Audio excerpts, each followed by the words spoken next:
ठीक है। लेकिन डिस्क्रिप्टिव एग्जाम जब होती है तो आपको मेमोरी के साथ साथ ये भी देखना पड़ता है, सबसे पहले तो आपको क्वेश्चन समझ के आंसर रिकॉल करना पड़ेगा। आंसर रिकॉल करके आपको आंसर फ्रेम करना पड़ेगा और लिखना पड़ेगा। तो एग्जीक्यूटिव के अंदर राइटिंग प्रैक्टिस बहुत ज्यादा जरूरी है। एंड राइटिंग प्रैक्टिस हम डेली बेसिस पर कुछ ना कुछ क्वेश्चन लिखेंगे ही। एक क्वेश्चन में रोज दूंगा जिसका आंसर आपको लिखना है। एंड सेकेंडली, एक्चुअल टेस्ट आपका तब होगा जब आप वीकली टेस्ट देंगे, उसमें आपको आपकी मिस्टेक्स मालूम पड़ेगी।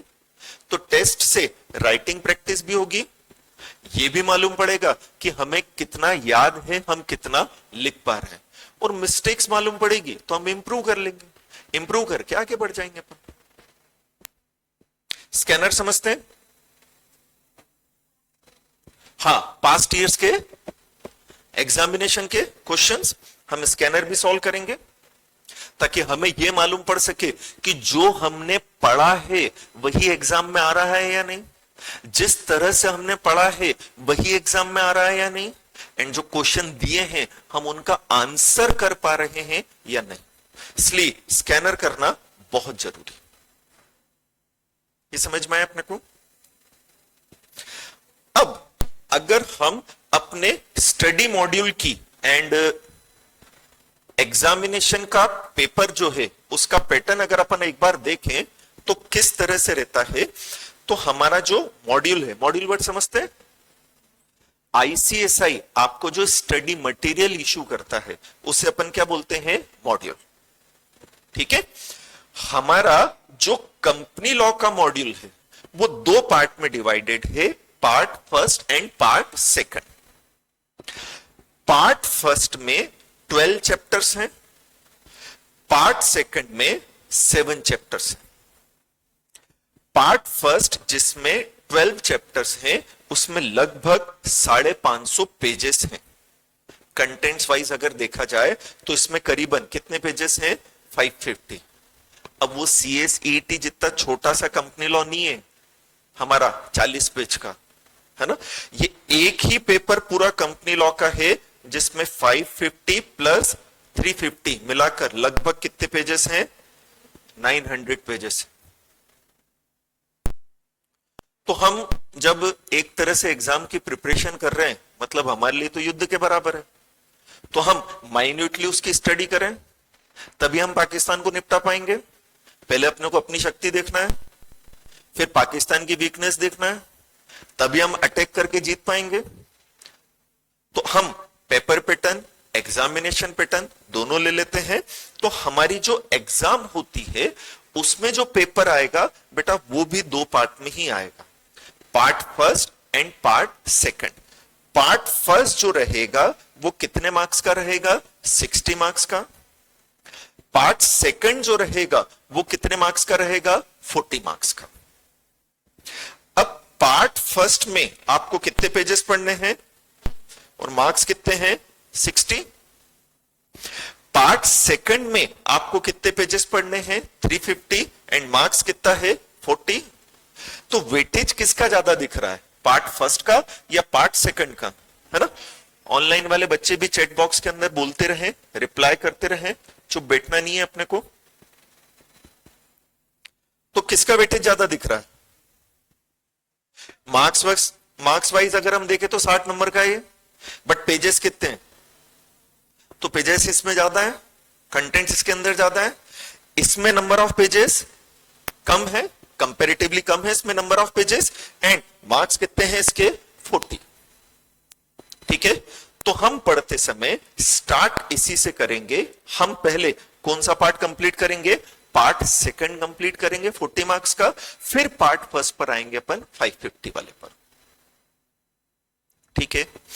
चलो, अब पेपर पैटर्न अगर आप देखो तो आपको एग्जाम में नंबर ऑफ क्वेश्चन केवल कितने आते हैं? 4 और 2 6। 4 क्वेश्चंस जो हैं वो आपको पार्ट फर्स्ट से आएंगे, 2 क्वेश्चंस जो हैं वो आपको पार्ट सेकंड से आएंगे। ठीक है, यहां तक क्लियर हो रहा है ना? एक बार रिपीट करो कि हमारा मॉड्यूल जो है वो कितने पार्ट में डिवाइडेड है? 2 में, है ना। अपने जगह से ही बोलना है, ऑनलाइन है तो भी बोलना है। तो मॉड्यूल कितना हो गया, 2 पार्ट में डिवाइड हो गया, part first and part second. बोलो, चुप नहीं बैठना, आवाज निकालते रहो, है ना। फिर पार्ट फर्स्ट में कितने चैप्टर्स हैं, वेरी गुड। पार्ट सेकंड में कितने हैं, 7। फिर पार्ट फर्स्ट में कितने पेजेस हैं, एंड इसमें कितने हैं। चलो ये तो याद करने का नहीं, बट ये तो ध्यान होना चाहिए, ठीक है। एंड मार्क्स पार्ट फर्स्ट के कितने हैं आपके, 60 हैं। पार्ट सेकंड के कितने हैं, 40 मार्क्स। नंबर ऑफ क्वेश्चंस कितने आएंगे, 4। एंड इधर कितने आएंगे, 2।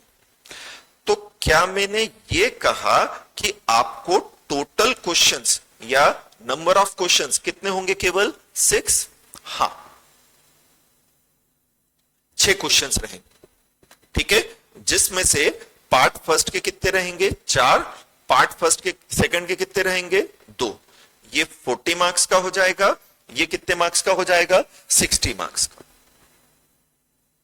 ठीक है।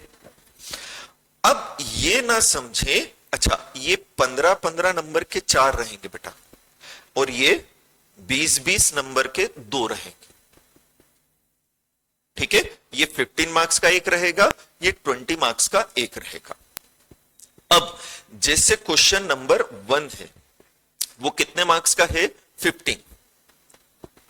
तो बेटा 15 नंबर का एक नहीं आता है, उसमें आपको मिलेंगे सब क्वेश्चंस, है ना। क्या कि 5-5 नंबर के 3 दे दिए, तो मिलाकर कितना हो गया, 15 हो गया। 3-3 नंबर के 5 भी पूछ सकता है वो, कोई बड़ी बात नहीं है। अच्छा, ये पैटर्न जो अपन डिस्कस कर रहे हैं ना, ये आईसीएसआई ने नहीं बताया। पुराने एग्जाम्स के जो क्वेश्चंस हैं, क्वेश्चन पेपर हैं, उनको एनालिसिस करके, उनको देखकर मैं आपको बता रहा हूं, ठीक है। आप सब नए सिलेबस वाले हो, 2022 सिलेबस वाले, उसकी भी 3 एग्जाम हो चुकी है, तो उसमें किस तरह से क्वेश्चन पूछे गए हैं उसको देखकर ये मैं आपको बता रहा हूं। आईसीएसआई की वेबसाइट पर जाकर या अदरवाइज आप सर्च करोगे तो ये चीजें नहीं मिलेगी। ये तो हम पेपर एनालिसिस कर रहे हैं कि पेपर इस तरह से रहेगा, ठीक है। तो करीबन मान के चले 3 क्वेश्चन भी अगर हम बोले और 4 इधर आएंगे तो कितने हो गए, करीबन नहीं 12, ठीक है। एंड यहां पर भी 20 नंबर का एक नहीं रहेगा, 5-5 के 4 होंगे, या 4-4 के कितने रहेंगे, 5। 2-2, 3-3 नंबर के भी पूछ सकते हैं, वो उनके ऊपर है ना, क्योंकि आईसीएसआई ने ऐसा इशू नहीं किया कि एक क्वेश्चन इतने नंबर का आएगा। ये तो हम पास्ट एग्जाम्स के पेपर के बेसिस पर बता रहे हैं आपको कि इस तरह से चीजें रहेगी। ये क्लियर हुआ अपने को। तो आप कुल मिलाकर मान के चलो कि करीबन 25 क्वेश्चंस आपको करने हैं, अगर हम सीधे बोले तो, है ना। और अप्रोक्सीमेट एक कितने का है, 4 मार्क्स का। अब उसमें 2 नंबर का भी मिल सकता है, 3 का भी आ सकता है, 5 का भी आ सकता है, इवन 8 नंबर का एक भी पूछ सकता है, 7 नंबर का एक भी पूछ सकता है।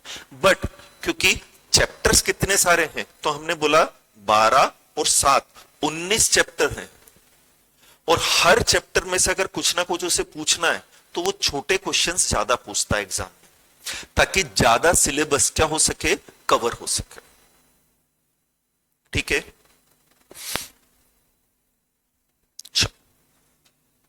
तो ये ब्रीफ इंट्रोडक्शन था बेटा मेरा भी, और एग्जाम का भी, और मॉड्यूल का भी, है ना।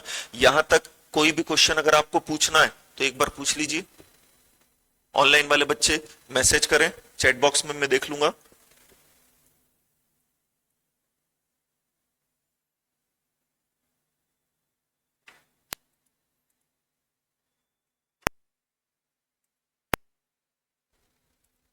चलो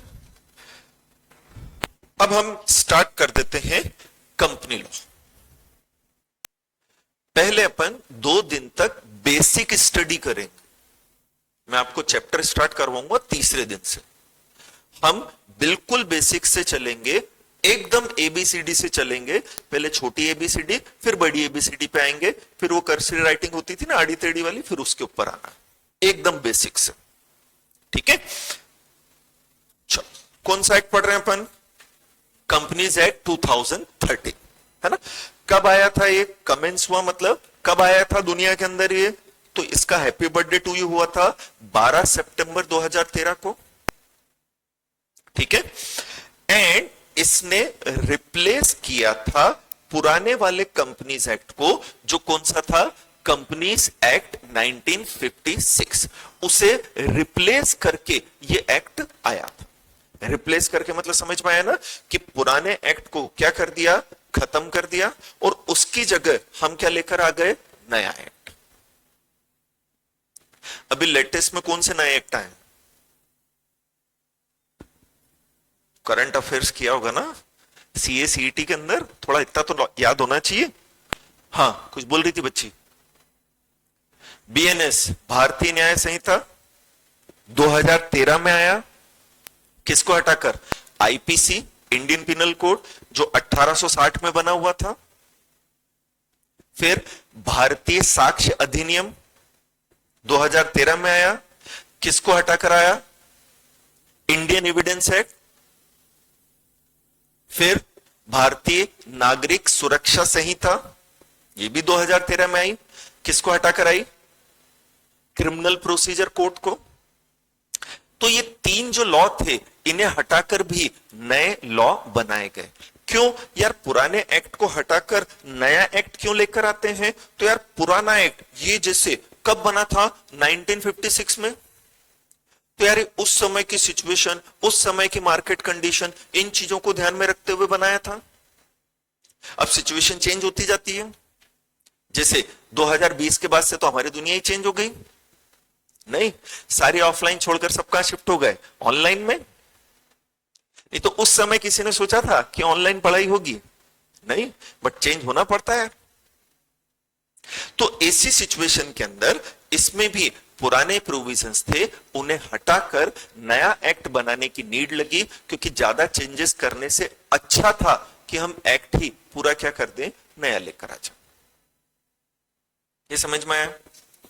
तो कंपनीज एक्ट 2013 जिसमें 29 चैप्टर्स हैं, इसमें 470 सेक्शंस हैं, इसमें 7 शेड्यूल हैं। किस शेड्यूल हैं?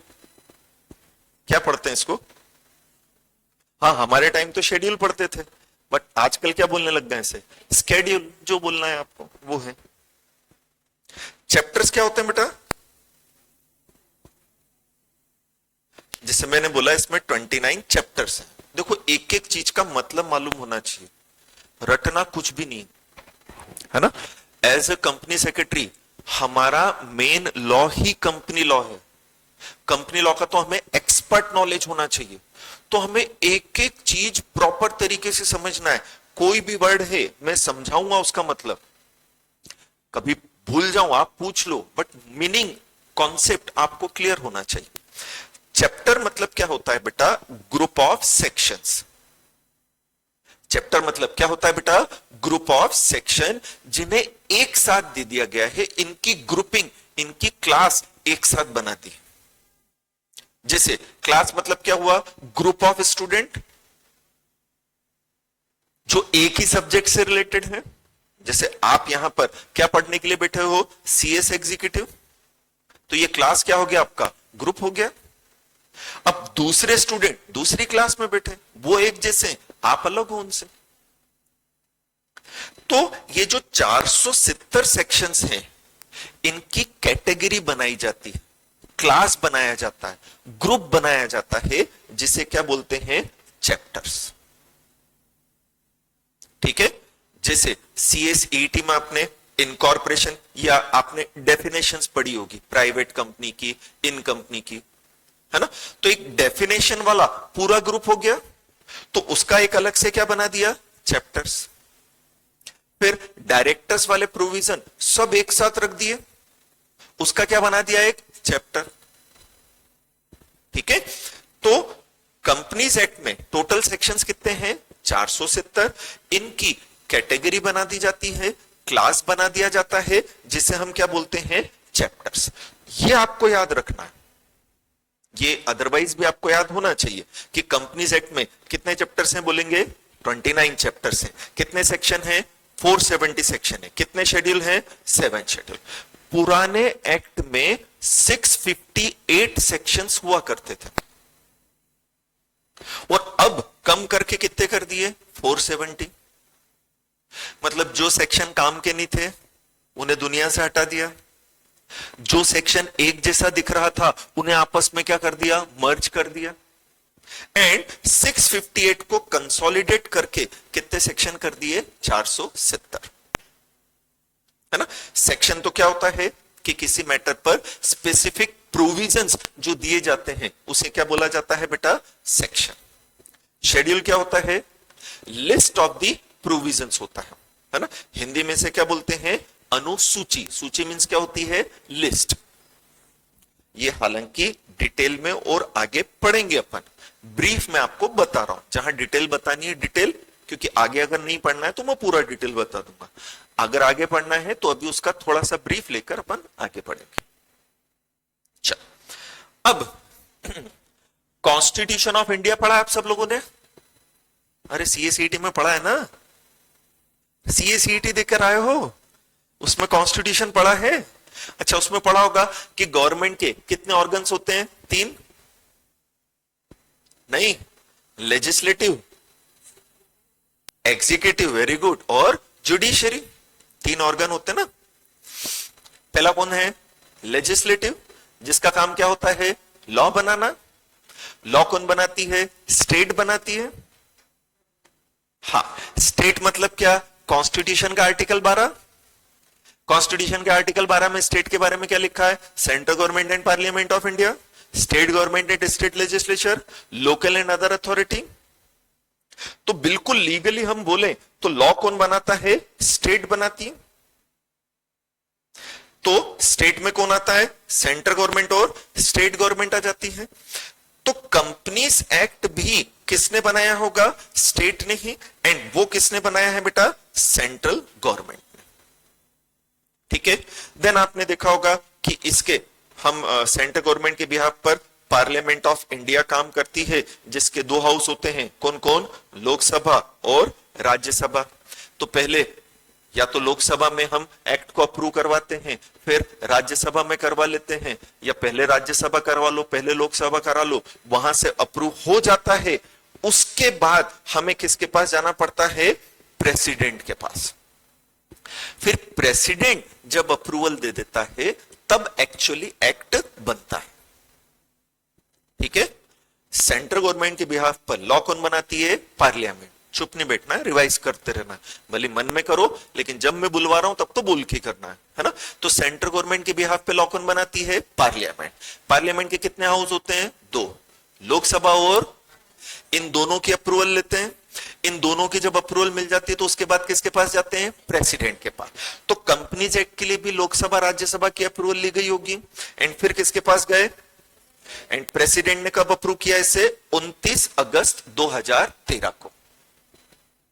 तो 29 अगस्त 2013 को ये एक्ट बन गया था और इसके एप्लीकेशन की डेट रखी गई 12 सितंबर 2013 कि 29 अगस्त को प्रेसिडेंट ने अप्रूवल दे दी कि भैया ये एक्ट फाइनल है, बना दो इसको। एंड कौन सी डेट पर? 12 सितंबर को इसे एप्लीकेबल करा दिया गया। जीके के लिए डेट्स याद कर लो तो अच्छी बात है, नहीं तो कोई दिक्कत नहीं, अदरवाइज ये तो याद करना पड़ेगा। ठीक है। चल, अब सेक्शन इन्फोर्सेबल कब से हुए? तो अलग अलग डेट से हुए। पहला 30 अगस्त को एक सेक्शन आया, फिर 98 सेक्शंस आए 12 सितंबर 2013 को, 183 सेक्शंस आए 1 अप्रैल 2014 को। मेन सेक्शन कब आए हैं बेटा? 1 अप्रैल 2014 को। ये डेट हमें आगे भी बार बार आती रहेगी, इसलिए ये डेट अपने को याद रखनी। फिर उसके बाद बचे कुछ सेक्शन 2016 तक एप्लीकेबल कर दी, है ना। तो हमने बोला कि गवर्नमेंट के कितने ऑर्गन्स हो गए बेटा? 3। Very good. कौन कौन से हो गए? लेजिस्लेटिव,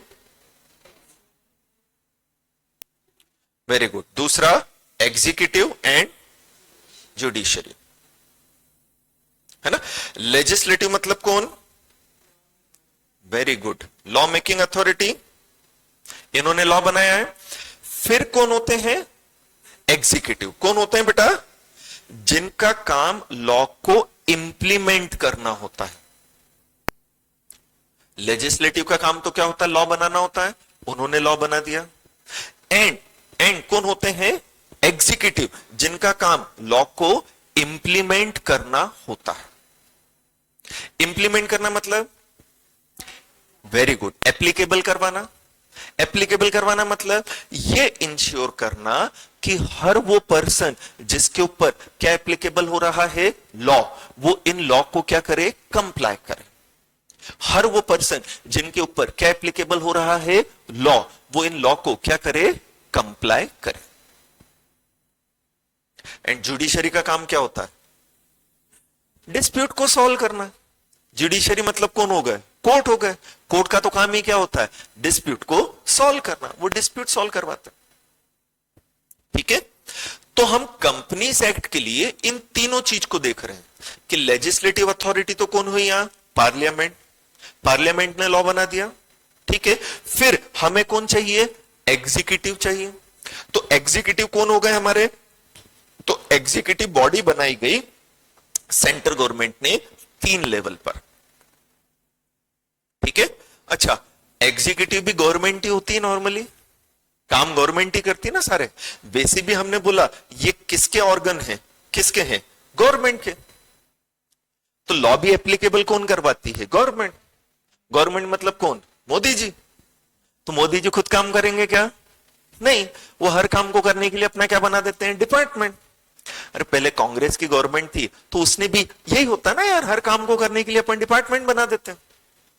तो यहां पर भी गवर्नमेंट ने कंपनीज एक्ट को एप्लीकेबल करने के लिए अपनी एग्जीक्यूटिव अथॉरिटीज बनाई, अलग अलग डिपार्टमेंट बना दिए, जिनको वर्क हैंडओवर कर दिया कि आपको ये सारे काम करने हैं।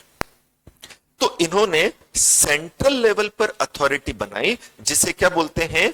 Ministry of corporate affairs. आपने MCA सुना होगा, है ना, वही है ये मिनिस्ट्री ऑफ कॉर्पोरेट अफेयर्स। ये head of the executive body है। ठीक है, ये कौन से लेवल पर काम करता है? सेंट्रल लेवल पर काम करता है, पूरे इंडिया लेवल पर काम करता है।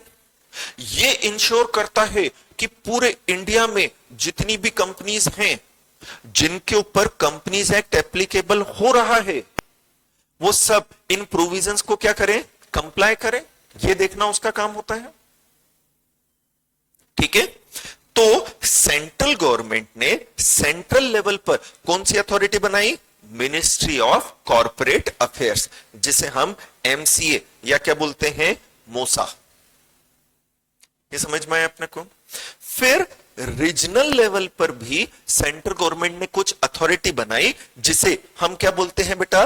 Regional director. रीजनल लेवल पर भी कुछ अथॉरिटीज बनाई जिसे हम क्या बोलते हैं बेटा? Regional director.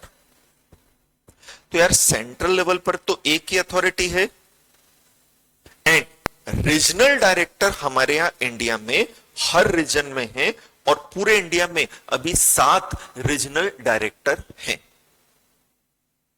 जैसे हम कहां के हैं? MP के हैं। MP कौन से रीजन में आ गया? वेस्टर्न रीजन में आता है या सेंट्रल में आता है? ठीक है, तो वेस्टर्न रीजन का हमारा जो रीजनल डायरेक्टर है वो कहां है? अहमदाबाद में है, मुंबई में है। ठीक है, दिल्ली कहां आ गया? नॉर्थ में आ गया, वहां का रीजनल डायरेक्टर दिल्ली के अंदर ही है। तो ऐसे हमने रीजन वाइज सारी कंपनीज को डिवाइड कर दिया और एक हेड बना दिया जिसे क्या बोला? Regional director. और एट प्रेजेंट इंडिया में कितने रीजनल डायरेक्टर हैं? 7। फिर हमने स्टेट लेवल पर भी अथॉरिटी बनाई जिसे क्या बोलते हैं? ROC। ROC मतलब कौन? हाँ बोलो, रजिस्ट्रार ऑफ कंपनीज। ठीक है, एंड पूरे इंडिया में कितने ROC हैं अभी? 25। इन पे कोई क्वेश्चन आने वाला नहीं है एग्जाम में, बट हम बिल्कुल बेसिक से चल रहे हैं और हमें नॉलेज के लिए तो इसे याद रखना चाहिए, है ना। ऐसा अपने वैसे भी ऑब्जेक्ट ही नहीं है कि पूछ ले कि इंडिया में कितने आरओसी हैं। ये सब नॉलेज के लिए पढ़ रहे हैं अपन, क्योंकि हम बिल्कुल पहले छोटी एबीसीडी से ही स्टार्ट कर रहे हैं। ये क्लियर हुआ अपने को, है ना। तो सेंट्रल गवर्नमेंट ने 3 डिपार्टमेंट बना दिए। पहला कौन सा लेवल? Central level. कौन होता है इस पर? एमसीए। बोलेंगे चुप नहीं बैठना है। दूसरा कौन सा लेवल? Regional level. इस पर कौन होता है? Regional director. तीसरा कौन सा लेवल? इसमें कौन होता है? Registrar of companies, ROC. जैसे एमपी का आरओसी कहां पर है? ग्वालियर में। जैसे एमपी का आरओसी कहां पर है? तो एमपी की जितनी भी कंपनीज हैं उन्हें कंट्रोल कौन करता है? ग्वालियर वाला आरओसी। वो राजस्थान की कंपनीज को कंट्रोल नहीं करेगा। राजस्थान का अपना आरओसी है, जयपुर के अंदर है वो, ठीक है। तो हमने क्या किया कि सबसे छोटी अथॉरिटी है आरओसी, जो केवल स्टेट लेवल तक काम करती है। तो एमपी का जो आरओसी है वो केवल एमपी की कंपनीज को ही चेक करेगा कि ये सारे प्रोविजन कंप्लाई कर रही हैं या नहीं। दूसरी स्टेट में उसे जुरिस्डिक्शन या कंट्रोल है ही नहीं। हम यहीं तक लिमिटेड है, बस यहीं तक देखेंगे। फिर इससे बड़ी अथॉरिटी कौन हुई? Regional director. भाई वैसे देखा जाए तो 4 ही रीजन होते हैं, नॉर्थ, ईस्ट, साउथ और वेस्ट। बट साउथ वेस्ट मिलाकर, नॉर्थ ईस्ट मिलाकर और एक सेंट्रल मिलाकर हमने कितने रीजन बना दिए हैं? 7। और 7 रीजनल डायरेक्टर बना दिए, ठीक है। तो आरओसी के ऊपर बड़ी अथॉरिटी कौन हुई? Regional director. एंड हमारे यहां कितने सेंट्रल है? अरे एक ही है ना, इतना क्या सोच रहे हो, है ना। तो एक हमारे पास क्या है? मिनिस्ट्री ऑफ कॉर्पोरेट अफेयर्स, जो कहां काम करता है? न्यू दिल्ली में। ये सब कौन होगा बेटा? हमारे एग्जीक्यूटिव बॉडी। ये सब क्या हो गई? हमारी एग्जीक्यूटिव अथॉरिटीज। इनका काम क्या है? इंप्लीमेंट करना। किसको इंप्लीमेंट करना? लॉ को। कौन से लॉ की बात कर रहे हैं हम? Companies act. तो उसको इंप्लीमेंट करने के लिए काम करते हैं। सीधी सीधी सी बात है, ये समझ में आया अपने को। तो हमें मैक्सिमम मैटर पर कंट्रोल कौन करता है? आरओसी। कुछ मैटर पर कंट्रोल कौन कर रहा है? रीजनल डायरेक्टर, जो बहुत ज्यादा इंपॉर्टेंट है। एंड बहुत कम मैटर्स पर कंट्रोल कौन करता है? एमसीए। हाँ, एमसीए रीजनल डायरेक्टर्स को भी कंट्रोल कर रहा है, एमसीए आरओसी को भी कंट्रोल कर रहा है। बट मैक्सिमम केस में हमें जो हमारा करस्पॉन्डेंस होता है, जो हमारे ट्रांजैक्शन होते हैं, वो किसके साथ होते हैं? आरओसी के साथ। ये क्लियर हुआ? चलो, तो पहले हमने क्या पढ़ा? लेजिस्लेटिव। लेजिस्लेटिव मतलब कौन? अरे घर पे याद करते हो? कैसे याद करते हो? बोल के याद करते हो ना। बस बोलो, यहां पर चुपचाप क्या बैठना। महाराज जी तो हो नहीं जो मैं प्रवचन देने आया हूं। भले ही अपन ऑनलाइन बैठे, बट बोलो, अपनी जगह बैठ के बोलो, कोई दिक्कत नहीं, बट बोलो, है ना। तो लेजिस्लेटिव हो गई। लेजिस्लेटिव हमने बोल दिया, किसने बनाया है? पार्लियामेंट ऑफ इंडिया ने, है ना। फिर क्या चाहिए हमें? Executive authority. तो हमारे एक्ट के अंदर ये एग्जीक्यूटिव अथॉरिटी हो गई। सेंट्रल लेवल पर एमसीए, रीजनल लेवल पर आरडी और स्टेट लेवल पर आरओसी। ये समझ में आया? तीसरा कौन होता है? जुडिशरी। तीसरा कौन होता है बेटा? जुडिशरी। जुडिशरी का काम क्या होता है? डिस्प्यूट सॉल्व करना। जुडिशरी का काम क्या होता है? तो अगर कंपनी का आरओसी के साथ कोई डिस्प्यूट हो जाए, कंपनी का रीजनल डायरेक्टर के साथ कोई डिस्प्यूट हो जाए, कंपनीज का एमसीए के साथ कोई डिस्प्यूट हो जाए, तो यार डिस्प्यूट सॉल्व करने के लिए कोई तो चाहिए ना। तो फिर डिस्प्यूट सॉल्व करने के पर्पस से हमने अपनी खुद की जुडिशियल अथॉरिटीज बनाई। हम नहीं चाहते कि कंपनी से रिलेटेड अगर कोई डिस्प्यूट हो तो वो डिस्प्यूट सॉल्व करने के लिए हम कहां जाएं? नॉर्मल कोर्ट में। और वहां क्या लगती रहे? तारीख पर तारीख, तारीख पे तारीख, वो तारीख पे तारीख। समझाया था सनी देओल ने हमें। 8-10 साल कोई भी केस चलना मामूली बात होती है। हम चाहते हैं कि अगर कंपनीज एक्ट से रिलेटेड कोई भी डिस्प्यूट है, फटाफट से और खटाखट से सॉल्व हो जाना चाहिए, टाइम लगना ही नहीं उसके अंदर। जितनी जल्दी डिस्प्यूट सॉल्व होगा उतनी जल्दी कंपनी पटरी पर आएगी, उतनी जल्दी अपने बिजनेस पर कॉन्सेंट्रेट करेगी। तो कंपनीज एक्ट में अपनी खुद की जुडिशियल अथॉरिटीज बनाई है, बट उन्हें जुडिशियल अथॉरिटीज ना बोलते हुए क्वासी जुडिशियल अथॉरिटीज बोला जाता है। कौन सा वर्ड बोला मैंने? Quasi judicial authority. ये वर्ड पढ़ा होगा आपने कॉन्ट्रैक्ट एक्ट में, क्वासी कॉन्ट्रैक्ट। क्वासी मतलब क्या था? सिमिलर। कनेक्ट करा करो क्योंकि मीनिंग तो वही रहता है ना। तो क्वासी मतलब क्या हुआ? सिमिलर। मतलब ये जुडिशियल अथॉरिटी नहीं है, बट उनके जैसी है, उनसे सिमिलर है। क्यों है? क्योंकि यार एक काम, वेरी गुड, काम वही कर रही हैं जो कि कौन करता है? कोर्ट करता है। कोर्ट क्या सॉल्व करता है? डिस्प्यूट। वो तो हर तरह के डिस्प्यूट सॉल्व करता है, बट ये केवल कंपनीज एक्ट से रिलेटेड डिस्प्यूट ही सॉल्व करेंगे और डिस्प्यूट को सॉल्व नहीं करेंगे।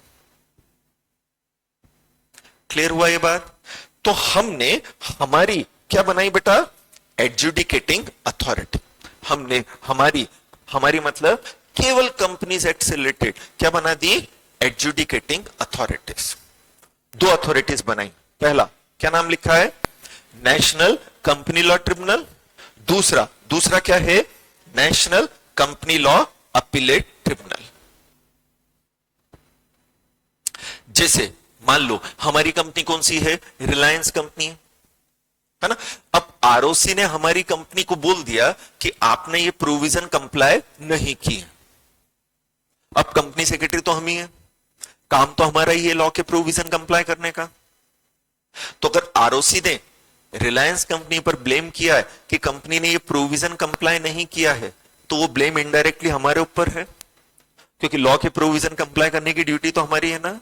अरे हम कंपनी में करेंगे क्या? लॉ कंप्लाई करेंगे ना। ऐसा कंपनी सेक्रेटरी हम क्या बनेंगे? लॉ ऑफिसर बनेंगे, कंप्लायंस ऑफिसर, लीगल ऑफिसर बनेंगे ना। हमारा काम केवल क्या रहेगा? लॉ कंप्लाई करना। अब हम बोल रहे हैं यार हमने तो प्रोविजन कंप्लाई किए, आरओसी मान नहीं रहा। आरओसी ने हमारे अगेंस्ट केस कर दिया। अब हमारा और आरओसी का क्या हो गया? डिस्प्यूट। तो उस डिस्प्यूट को सॉल्व करना पड़ेगा ना, कि नहीं करना पड़ेगा? तो फिर सॉल्व करने के लिए हम किसके पास जाएंगे? एनसीएलटी के पास। एनसीएलटी आरओसी और रिलायंस दोनों को सुनने के बाद ये डिसाइड करेगा कि हाँ कौन सही है और कौन गलत है। वही तमाम सबूतों, हालातों और गवाहों को मद्देनजर रखते हुए वो अपना डिसीजन दे देगा। तो उसने क्या किया? एडजुडिकेशन। क्या किया उसने? एडजुडिकेशन मतलब क्या होता है? बोले प्रोसेस होती है ये डिसाइड करने की कि क्या सही है और क्या गलत। हर वर्ड का मतलब मालूम होना चाहिए, है ना। तो एडजुडिकेशन मतलब it is a process to decide what is right और रॉन्ग। फिर से बोलो, एडजुडिकेशन मतलब क्या हुआ? प्रोसेस होती है डिसाइड करने की। क्या डिसाइड करने की? कि क्या सही है और क्या गलत है। तो हम एनसीएलटी के पास क्या करवाने गए? एडजुडिकेशन। इसलिए एनसीएलटी को हम क्या बोलते हैं? तो जो एडजुडिकेशन करता है वो एडजुडिकेटिंग अथॉरिटी हो जाएगी। समझ में आया? जो क्या करता है बेटा? एडजुडिकेशन, वो क्या हो जाएगी? Adjudicating authority. क्लियर हुआ? अब मालूम पड़ा कि एनसीएलटी ने बोल दिया नहीं आरओसी सही है, तुमने प्रोविजंस का क्या किया है? Non compliance. अब हम डिसीजन से सेटिस्फाइड नहीं है, हमें लग रहा है इसमें अक्ल तो है नहीं, इसने सही डिसीजन नहीं दिया है, हमने तो सब किया, हम नहीं मान रहे। तो हम क्या करते हैं फिर? अपील। क्या करते हैं बेटा हम? अपील वर्ड सुना पहले कभी? क्या होता है अपील? मतलब लोअर अथॉरिटी के डिसीजन से अगर आप सेटिस्फाइड तो हायर अथॉरिटी के पास जाकर हम क्या करते हैं बेटा? अपील। लोअर अथॉरिटी के डिसीजन से अगर हम सेटिस्फाइड तो जो बड़ी अथॉरिटी होती है उसके पास जाकर क्या करते हैं? अपील। जैसे नॉर्मली अगर हम बोलूं, सिविल कोर्ट की बात बोलूं, तो डिस्ट्रिक्ट कोर्ट ने अगर क्या दिया? डिसीजन, और अगर हम उससे सेटिस्फाइड तो फिर हम उससे बड़ा कोर्ट कौन सा है? कोर्ट ऑफ सेशन है, हाई कोर्ट है, वहां जाकर क्या कर देते हैं, अपील। हाई कोर्ट ने डिसीजन दिया, अगर हम उससे सेटिस्फाइड, तो हाई कोर्ट से बड़ा कोर्ट कौन सा है, सुप्रीम कोर्ट, हम वहां जाकर अपील कर देते हैं कि यार ये तो छोटा है, इसमें अक्ल है नहीं, तुम ज्यादा समझदार हो, तुम देख लो यार। तो ऐसे ही अगर कंपनी या आरओसी किसके डिसीजन से सेटिस्फाइड नहीं है, एनसीएलटी के, तो वो क्या करता है फिर, अपील। किसके पास जाकर, एनसीएलएटी, नाम लिखा है ना, कौन सा ट्रिब्यूनल है ये, अपीलेट ट्रिब्यूनल। ठीक है, ट्रिब्यूनल मतलब क्या होता है, क्वासी जुडिशियल अथॉरिटी। ट्रिब्यूनल मतलब क्या होता है बेटा, क्वासी जुडिशियल अथॉरिटी, जिसका काम ही क्या होता है, डिस्प्यूट को सॉल्व करना, बट उस पर्टिकुलर एक्ट से रिलेटेड, जिस एक्ट से रिलेटेड आपको क्या बनाया गया है, ट्रिब्यूनल बनाया गया। क्लियर हुआ ये? तो हमने हमारी खुद की क्या बनाई, एडजुडिकेटिंग अथॉरिटी। एडजुडिकेशन मतलब क्या होता है, process to decide what is right and wrong, and जो क्या करता है, adjudication, known as adjudicating authority. तो हमारे एक्ट में भी दो अथॉरिटी है, कौन कौन सी, एंड एनसीएलएटी। इनका काम क्या है, केवल कंपनीज एक्ट से रिलेटेड डिस्प्यूट को सॉल्व कर। क्लियर हुआ है, पक्का? चलो यहां तक का ब्रीफ कर देते हैं, फिर कल स्टार्ट करेंगे। कौन सा एक्ट पढ़ रहे हैं अपन, हाँ रो मत, ढंग से बोलो, तेज आवाज में, कौन सा एक्ट हो गया ये, हाँ कब आया ये, क्या क्या है इसमें, 470 सेक्शंस एंड 7 शेड्यूल, है ना। फिर प्रेसिडेंट ने कब अप्रूव किया इसे, वेरी गुड, है ना। फिर क्या बनाई हमने, एग्जीक्यूटिव बॉडी क्या होती है,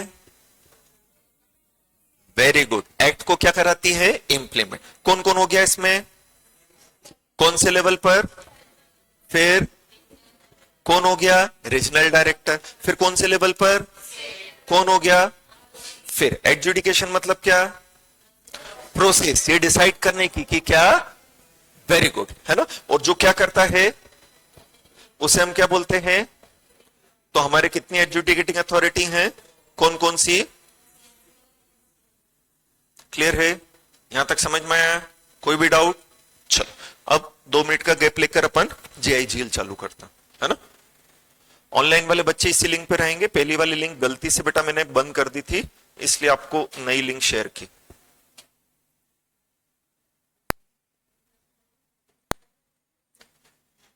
एक 2 मिनट का ब्रेक लेकर अपन फिर चालू कर लेते हैं।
ग्रुप दे रहे हो, 2 ग्रुप दे रहे हो, आपके, बट रजिस्ट्रेशन तो करा लो, है ना।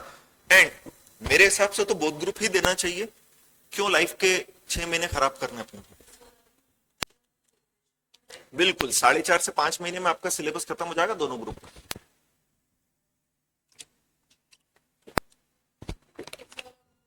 तो लेट कैसे होगा बेटा? क्लास तो आज ही स्टार्ट हुई, तो लेट कैसे हो गई? बीच में से तो ज्वाइन किया ही नहीं आपने। अगर आप लाइफ में ये सोच रहे हो कि लाइफ में लेट हो गए तो आपको बोथ ग्रुप ही देना चाहिए। अब और डिले कितना करना है? ठीक है, अगर अपने को लग रहा है कि ऑलरेडी अपन डिले कर चुके हैं तो अब और क्यों करना है? और आप ग्रेजुएशन करे हो तो बहुत सारी बेसिक चीजें तो आपको क्लियर होगी। बोथ ग्रुप दो, कोशिश करो। बोथ ग्रुप देने का सबसे बड़ा फायदा ये, लाइफ के 6 महीने आपके बच जाते हैं। फिर बोथ ग्रुप देते हो, सेट ऑफ का फायदा भी मिलता है कि एक ग्रुप में कम मार्क्स है, दूसरे के अंदर अगर ज्यादा है तो वो एडजस्ट हो जाते हैं, है ना। अभी अपन स्टार्टिंग के 5 डेज, या मतलब ये वीक केवल फर्स्ट ग्रुप ही लेंगे। नेक्स्ट मंडे से अपन सेकंड ग्रुप भी चालू कर दें, क्योंकि होता क्या है, डे फर्स्ट पे सारे बच्चे आते नहीं है, वो धीरे धीरे आते हैं, फिर वो बीच में बैठते हैं, थोड़ा सा कनेक्शन फिर हो नहीं पाता, तो उनको भी लगता है कि पता नहीं क्या पढ़ा रहा है। वो डे फर्स्ट से पढ़ो तो उसकी चीज अलग हो जाती है। तो अपन नेक्स्ट मंडे से सेकंड ग्रुप भी चालू कर देंगे, दोनों ग्रुप साइमल्टेनियसली करेंगे। दोनों ग्रुप की तैयारी करो, एंड एट द एंड आपको लगता है कि नहीं मैं एक ग्रुप दूं, तो फिर एक ही ग्रुप दे देना। पर डिसीजन तो अपना है ना। वो तो आप एग्जामिनेशन फॉर्म भरोगे तब आपको डिसाइड करना है कि एक ग्रुप देना है कि 2 ग्रुप देना। सभी बोथ ग्रुप दे रहे हैं? बोथ ग्रुप दिसंबर 25 में ही?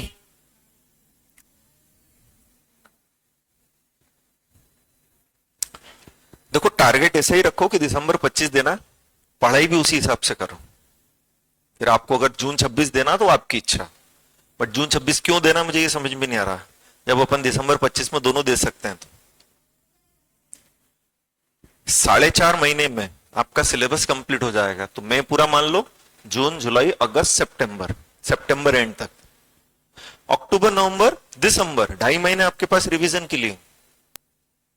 अगर 2.5 महीने आपके पास रिवीजन के लिए हैं, और 2.5 महीने मतलब कितने हफ्ते हो गए?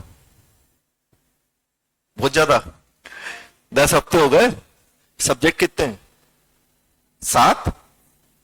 एक हफ्ते में एक सब्जेक्ट खत्म नहीं करोगे। अपन तो प्रैक्टिकल बात करते हैं ना, अपन थ्योरेटिकल नहीं जाते, अपन प्रैक्टिकल बात करते हैं कि अगर एक हफ्ते में मैं एक सब्जेक्ट कंप्लीट कर लूं तो 7 हफ्ते में 7 सब्जेक्ट खत्म हो जाएंगे। फिर 3 हफ्ते हो रहे मेरे पास। जब एक हफ्ते में मैंने एक बार एक सब्जेक्ट कंप्लीट किया, मतलब पहली बार में टाइम ज्यादा लगता है, बट दूसरी बार में इतना टाइम लगता है क्या? तो फिर मैं एक हफ्ते में 2 सब्जेक्ट खत्म करूंगा ना इस बार, तो 3 हफ्ते में मैं रिवीजन कर लूंगा एक बार और।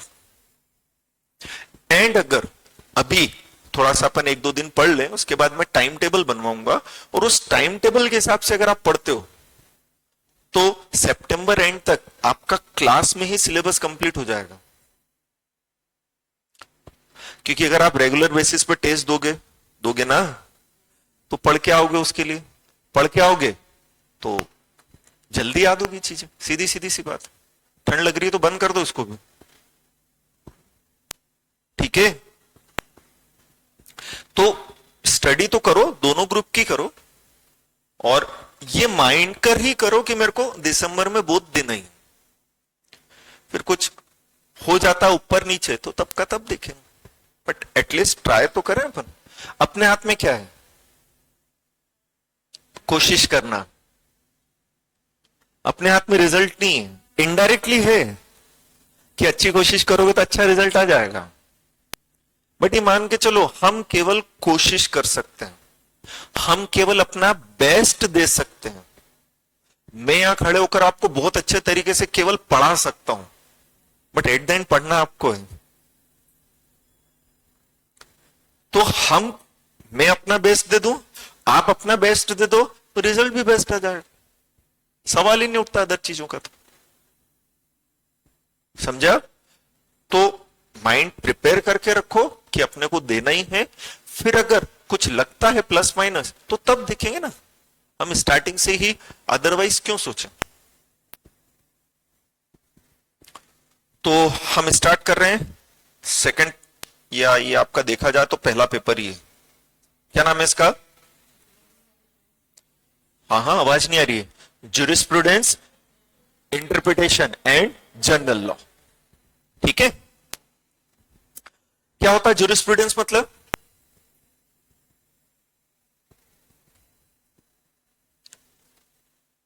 कभी वर्ड सुना ज्यूरिस्प्रूडेंस? हाँ, नहीं सुना, कोई बात नहीं, है ना। ज्यूरिस्प्रूडेंस मतलब होता है study of science of law. क्या हो रहा?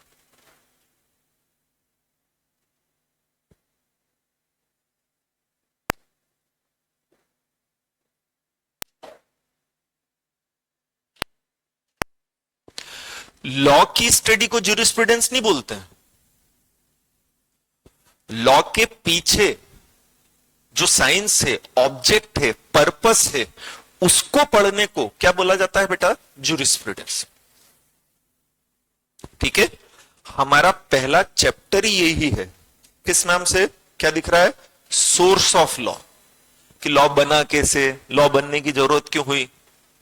जैसे आपने 11th क्लास में जब कॉमर्स लिया था तो क्वेश्चन आ जाता था ना कि कॉमर्स क्या है, साइंस है कि आर्ट है। मैं भी वही बात कर रहा हूं आपसे पहले दिन। तो हमने बोला था ये साइंस भी है, आर्ट भी, हम तो मिक्स वेज लेके चलते हैं, दोनों ही चीजें हैं। तो लॉ के पीछे का साइंस क्या है, लॉ का ऑब्जेक्ट क्या है, लॉ का पर्पस क्या है, लॉ के प्रोविजंस बनाने के पीछे फंडामेंटल्स क्या हैं, उनकी जब स्टडी की जाती है तो उसे ज्यूरिस्प्रूडेंस बोलते हैं। तो मैंने ये नहीं बोला लॉ की स्टडी को ज्यूरिस्प्रूडेंस बोलते हैं, नहीं। लॉ के पीछे जो साइंस है, ऑब्जेक्ट है, उसकी स्टडी को क्या बोला जाता है बेटा? ज्यूरिस्प्रूडेंस। तो हमें पहला चैप्टर ही ज्यूरिस्प्रूडेंस का दिया हुआ है ना। फिर दूसरा, दूसरा क्या? हाँ, वेरी गुड। दूसरा वर्ड क्या है बेटा? इंटरप्रिटेशन। इंटरप्रिटेशन मतलब क्या होता है? To find out the true meaning.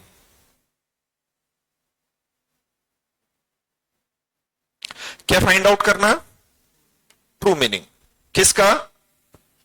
Law का, लॉ के प्रोविजन का, लॉ में जो फ्रेजेस दिए हैं, लॉ में जो सेंटेंसेस दिए हैं। क्या मतलब? अभी हमने देखा कंपनी लॉ किसने बनाया था? अरे कंपनी लॉ बनवाया था ना अभी अपन ने, तो पार्लियामेंट ने बनाया था ना बेटा। ऐसा थोड़ी कि कंपनी लॉ यहां काम नहीं आएगा, हर जगह काम आएगा वो, तुम, है ना। अब क्योंकि कंपनी लॉ का मैंने इमीडिएटली इसलिए पूछ लिया क्योंकि अभी अपन ने पढ़ा वो ये, है ना। तो कंपनी लॉ किसने बनाया? पार्लियामेंट में। अब कंपनी लॉ बनाते समय उन्होंने कई सारे वर्ड, फ्रेज, सेंटेंस यूज किए? नहीं।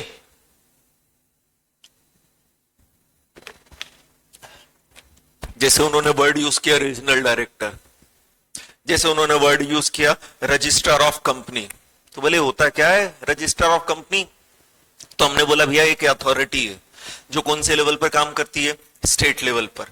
स्टेट लेवल पर जितनी भी कंपनीज है सबको कंट्रोल करती है। तो वो जो वर्ड, फ्रेज या सेंटेंस दिया था लॉ में, उसका हमने सही मीनिंग जाना। We find out its true meaning. उससे बोलते हैं क्या करना बेटा? इंटरप्रिटेशन करना। ये समझ में आया?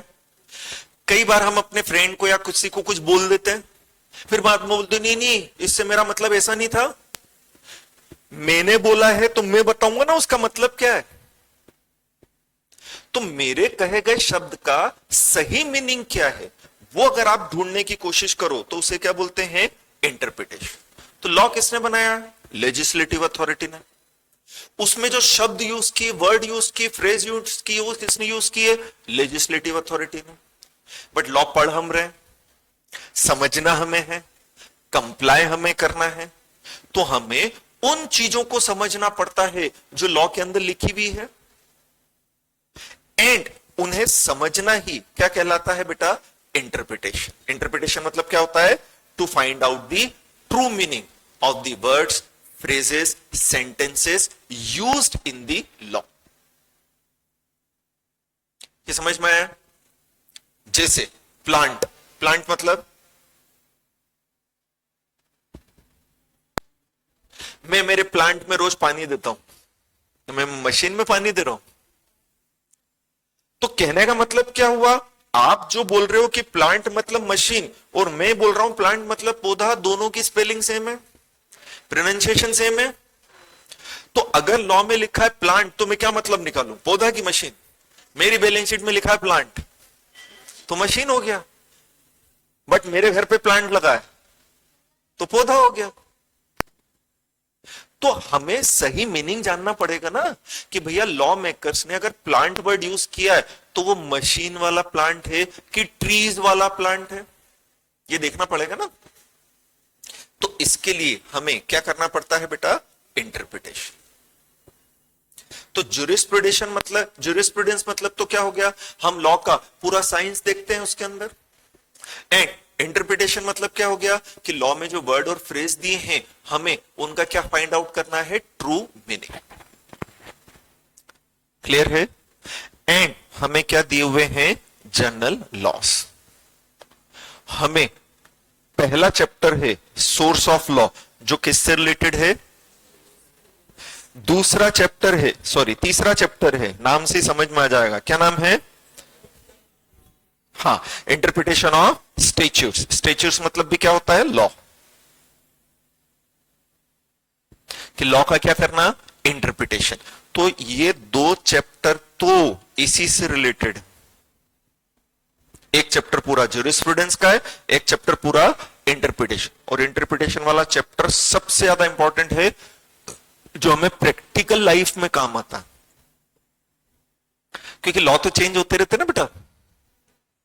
लेटेस्ट एग्जांपल ले लें, भारतीय न्याय संहिता आ गया, अब हमें पढ़ना पड़ेगा, उसमें जो वर्ड और फ्रेज दिए उन्हें समझना पड़ेगा, मतलब हमें उसका क्या करना पड़ेगा? Interpretation.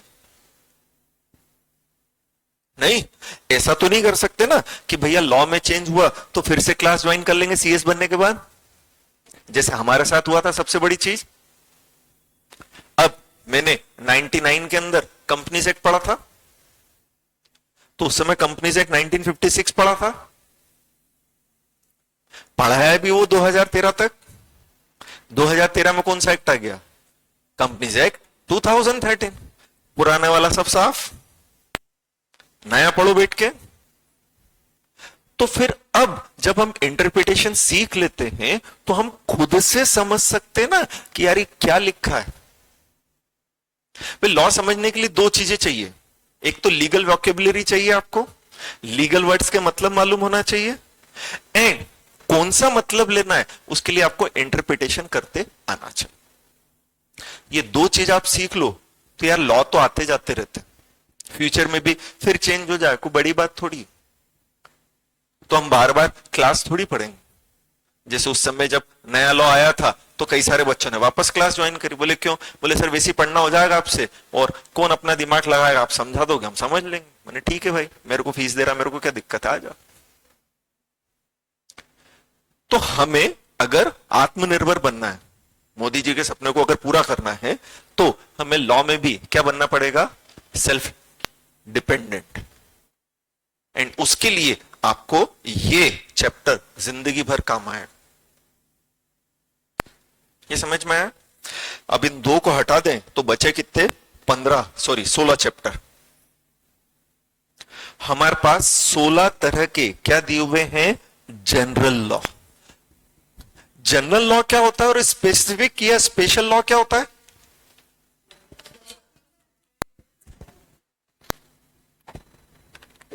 Very good. Special law मतलब स्पेसिफिक पर्सन पर या स्पेसिफिक सर्कमस्टांसेस में लगेगा, यही होगा ना? क्या बोलो? जैसे कंपनी लॉ केवल किस पे लगेगा? पार्टनरशिप पे लगेगा क्या? एचयूएफ पर, ट्रस्ट पर, सोसाइटी पर? नहीं, वो स्पेसिफिक लॉ हो गया which becomes specifically applicable on companies. But ये सब क्या है? जनरल लॉ है, ये कंपनी पे भी लग सकते हैं, एचयूएफ पर भी, पार्टनरशिप पर भी, ट्रस्ट पर भी, सोसाइटी पर भी, आप पर भी, मेयर पर भी, इंडियन पर भी, फॉरेनर पर भी, सब पर जनरली एप्लीकेबल होता। जैसे कौन सा लॉ हमारा,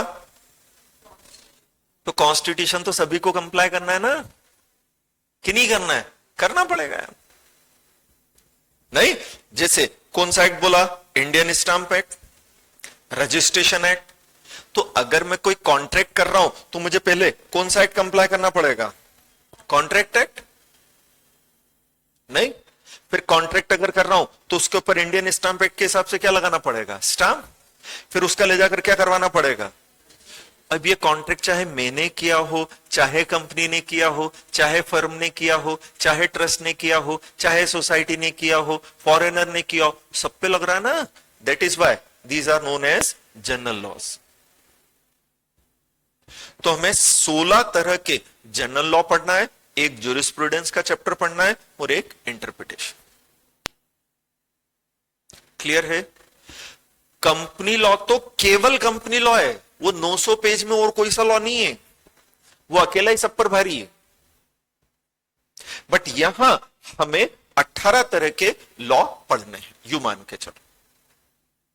एंड कोई भी लॉ हमें 100% नहीं दिया है। आप ऐसा सोचो कि हम क्या पढ़ने वाले हैं और कॉन्स्टिट्यूशन के 100% प्रोविजन है, नहीं है। कॉन्स्टिट्यूशन अपने आप में बहुत बड़ा है, ठीक है। जैसे हम क्या पढ़ेंगे, इंडियन स्टाम्प एक्ट, सारे प्रोविजन नहीं है। जो बेसिक प्रोविजन है, जो हमारे रेगुलर बेसिस पर काम आने वाले हैं, वो प्रोविजन आपको दिए। और as a law officer, legal officer, तो हमारा काम ही लॉ का है, तो हमें तो लॉ का नॉलेज होना ही चाहिए। इसलिए सभी तरह के लॉ जो एज अ कंपनी सेक्रेटरी हमें काम आएंगे या आ सकते हैं, वो हमें सब पढ़ाएगा।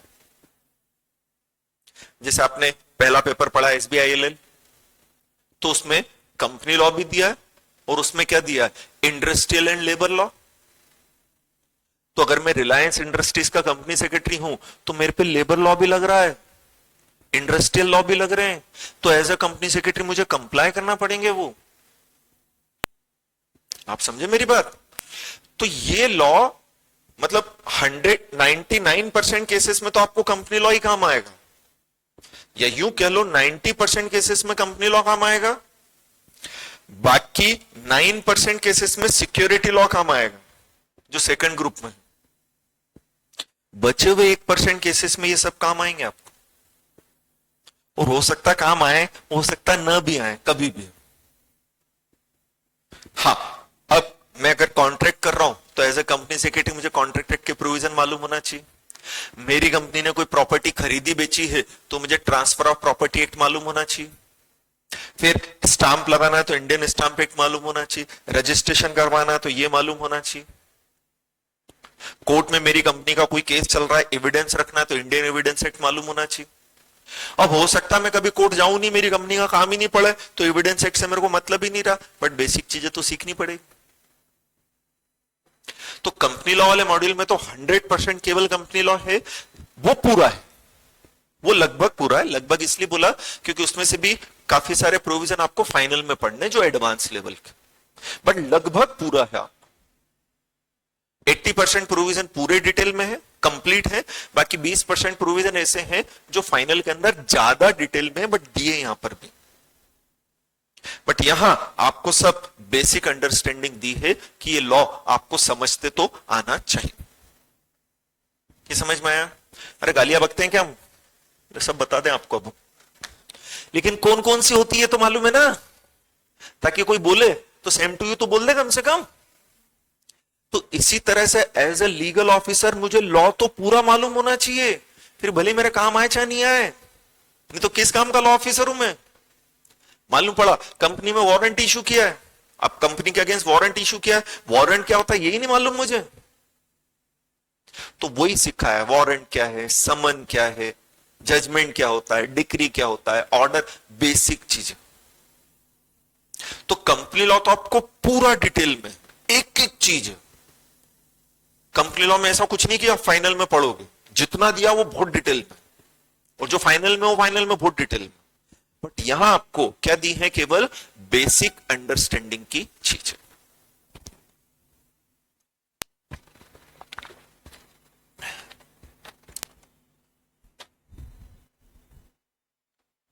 चलो ये तीनों चीजें समझ में आ गई बेटा।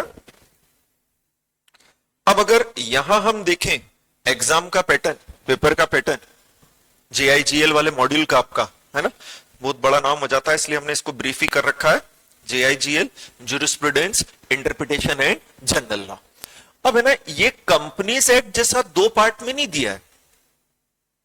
जैसे कंपनी टैक्स तो पार्ट फर्स्ट के अंदर कितने चैप्टर थे, 12, पार्ट सेकंड में कितने थे, 7, 60 और 40 मार्क्स का वेटेज था। यहां कुछ नहीं है, इन 18 का वेटेज मिलाकर 100 मार्क्स का।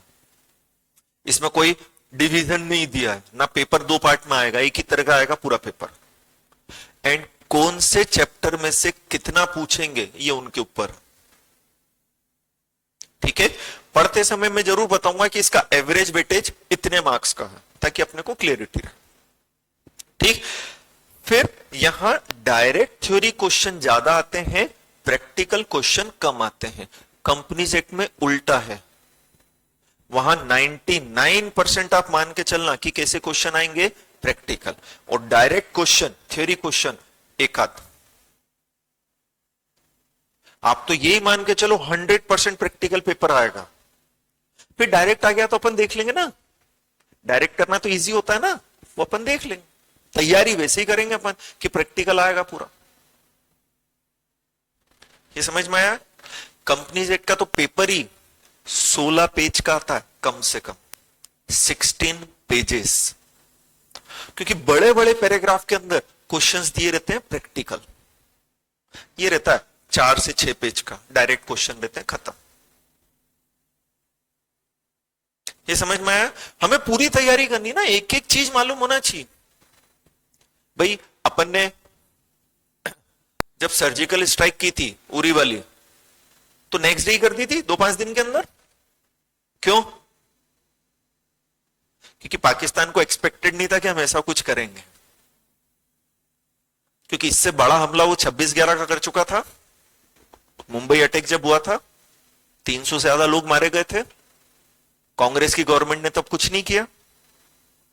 तो इन्होंने मेंटेलिटी बना रखी थी कि कुछ भी कर लो, ये करते नहीं है, ज्यादा से ज्यादा यूनाइटेड नेशन के पास जाएंगे, यहां चिल्लाएंगे, वहां चिल्लाएंगे। तो फटाफट से मोदी जी ने क्या करवा दी, स्ट्राइक। वो तैयारी नहीं था उसके लिए, निपटा के आ गया पर। लेकिन इस बार उसको समझ में आ गया था, पास्ट एक्सपीरियंस को ध्यान में रखकर, कि ये कुछ बड़ा कर देंगे अब। तो उसने भी तैयारी की और हमने भी फिर तैयारी की, और मौका देखकर चौका मार दिया। भाई उनको लड्डू ये जिलाया कि अभी हम मॉक ड्रिल कर रहे हैं, यही बोला ना कि भाई क्या होने वाला है, मॉक, और मालूम पड़ा उधर निपटा क्या गए। अब लोग ये बोल रहे तो तुम अटैक क्यों नहीं कर रहे हो, तो भाई प्लानिंग करनी पड़ेगी, वो भी तैयार बैठा है, एकदम से नहीं जा सकते, करना पड़ेगा, सोच समझ के करना पड़ेगा। तो प्रैक्टिकल क्वेश्चन आते हैं बट कम आते हैं, डायरेक्ट थ्योरी क्वेश्चन ज्यादा रहे, है ना। और स्कैनर अपन करेंगे ही तो उससे समझ में आएगा ही कि क्वेश्चन किस तरह से। तो ये एग्जाम पैटर्न हो गया हमारा, ये हमने हमारा मॉड्यूल देख लिया, मतलब देख लिया। अब अपन स्टार्ट कर रहे हैं चैप्टर रजिस्ट्रेशन एक्ट्स, जिसके नोट्स मैंने आपको दिए, ठीक है।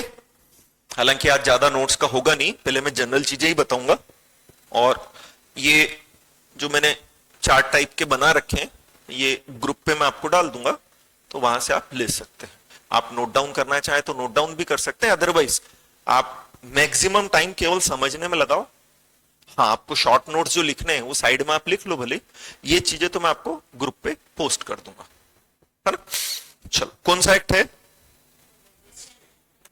आवाज नहीं आई, तेज आवाज निकालो, ऑनलाइन वाले बच्चों की भी आवाज नहीं आई।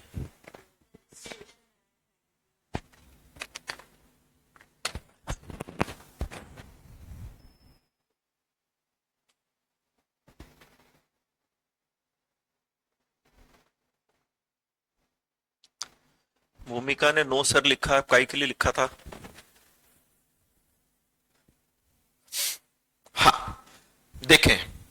सबसे पहले जब हम प्रॉपर्टी का ट्रांसफर करते हैं, है ना, तो कौन कौन से लॉ एप्लीकेबल होते हैं और क्यों होते हैं वो अपन देखते हैं, क्योंकि ये 3 लॉ हैं जो अपने को साथ में पढ़ना है।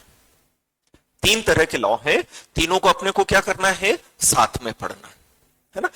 एंड ये एप्लीकेबल कब होते हैं, जब कोई भी पर्सन प्रॉपर्टी का क्या करता है, ट्रांसफर। समझ में आ रहा ना, कोई भी पर्सन जब प्रॉपर्टी का क्या करता है बेटा, ट्रांसफर करता है, तब ये लॉ एप्लीकेबल होते हैं। ठीक, अब 3 लॉ क्यों दे दिए, तीनों का पर्पस अलग अलग है बट कंबाइनली एप्लीकेबल होते हैं।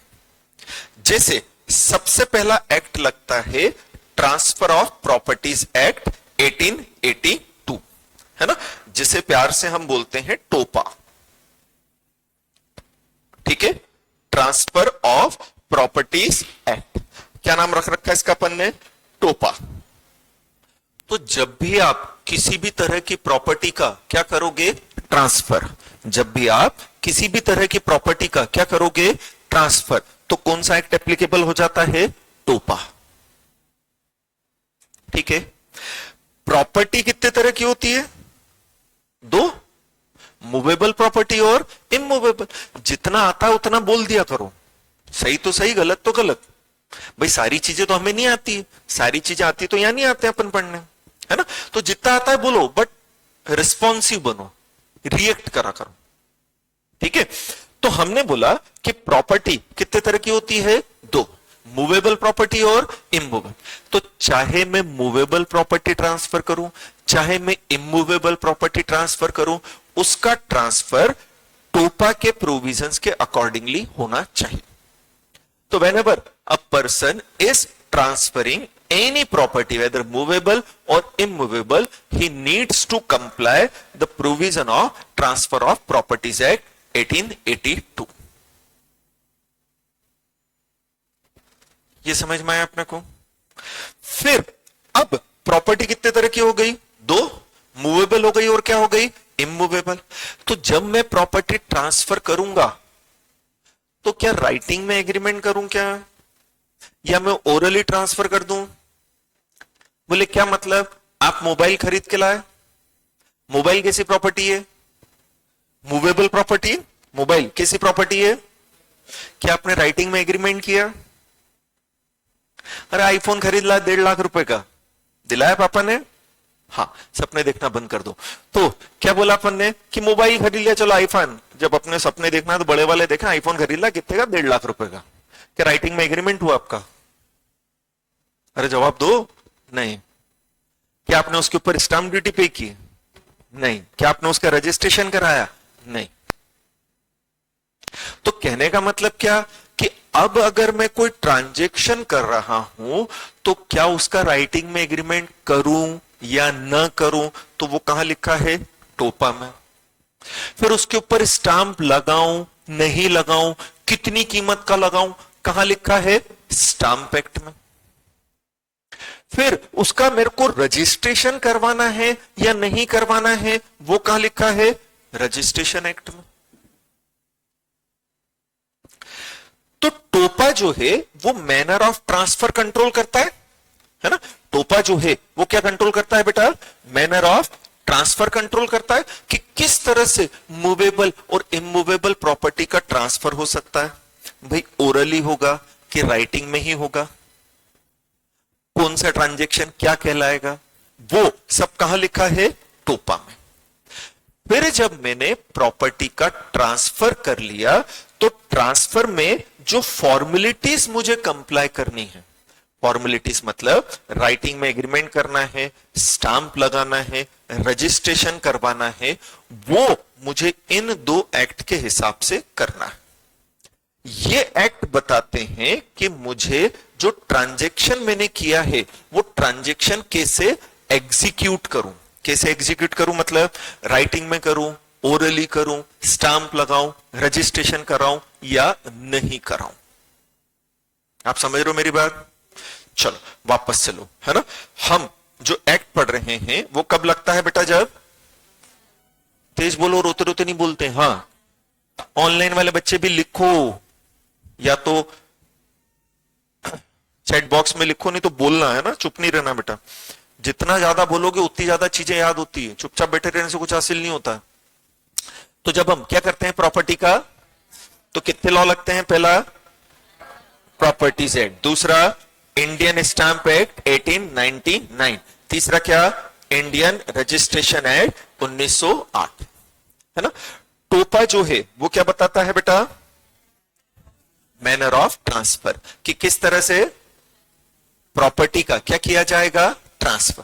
किस तरह से मतलब? ओरल करूं, राइटिंग में करूं, मेन चीज तो यही है, ठीक है। फिर अगर मैंने राइटिंग में किया है तो क्या उसके ऊपर मुझे स्टाम्प लगाना है? ये इंडियन स्टाम्प एक्ट बताता है। क्या मुझे उसका रजिस्ट्रेशन कराना है? ये कौन बताता है? रजिस्ट्रेशन। तो मैं ट्रांजेक्शन कैसे करूं? ओरल करूं या कैसे करूं? राइटिंग में। राइटिंग में अगर मैंने किया है तो उसके ऊपर स्टाम्प लगाऊं कि नहीं लगाऊं? लगाना है तो कितनी कीमत का लगाऊं? 100 रुपए का, लाख रुपए का, करोड़ रुपए का, कितने रुपए का? एंड फिर क्या मुझे उसका क्या करवाना पड़ेगा? रजिस्ट्रेशन करवाना है या नहीं करवाना है? ये सारी चीजें रहती है इन तीनों एक्ट के अकॉर्डिंगली। इन तीनों एक्ट को जब मैं कंबाइंडली कंप्लाई करता हूं तब मैं किसी प्रॉपर्टी का क्या कर पाऊंगा? ट्रांसफर।